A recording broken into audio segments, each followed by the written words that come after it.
Bettacare Extra Tall Pet Gate with Cat Flap comes in three colours. It comes in a white, a matte black and a slate grey finish. The gate's 104 centimetres tall and the standard width fits between 75 and 84 centimetres. This gate can be extended with extensions up to 148 centimetres. The gate comes with the following parts: spindles and hand wheels, wall cups, screws and pads, and the following tools are very useful: a pair of scissors to cut the cable tie at the end of installation, a screwdriver if you're required to screw in the Phillips screws to hold the wall cups in place, and a spirit level is useful to ensure your gate is vertical. To install your cat flap gate, the first stage is winding the hand wheels onto the spindles. Now we do this and we make sure that the side with the notches is on the outside. And we'll do this and we'll repeat the process 4 times, taking the hand wheel right back to the beginning. Following the instructions, the next stage of the process is to mark where your gate is going to be situated. So first of all, we slot the 4 hand wheels into the 4 corners of the gate.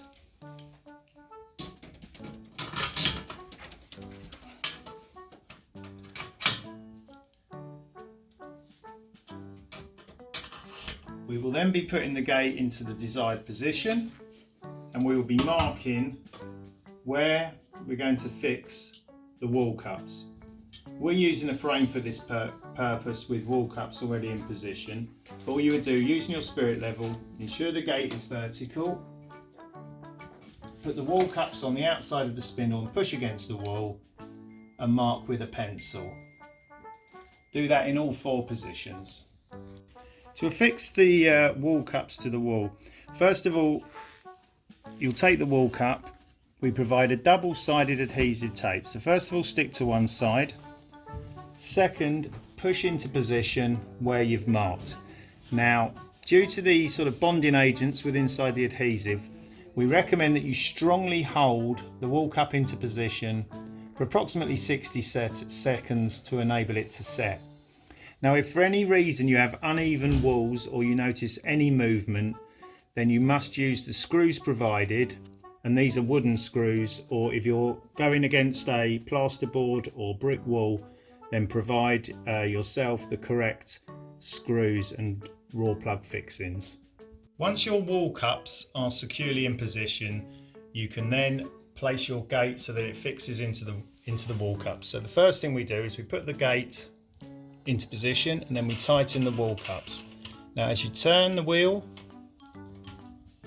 you'll start to feel the pressure applying onto the frame. Now what you're looking to achieve is the same distance on this side as on the other side, so we can get the bottom into place.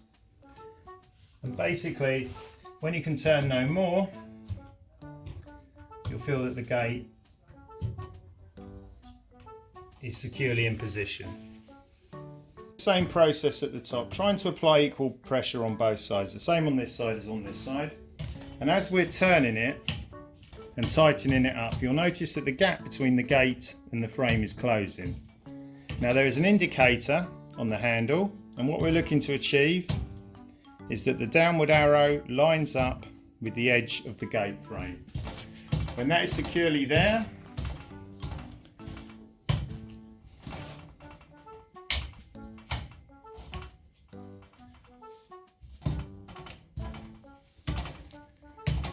as it is now,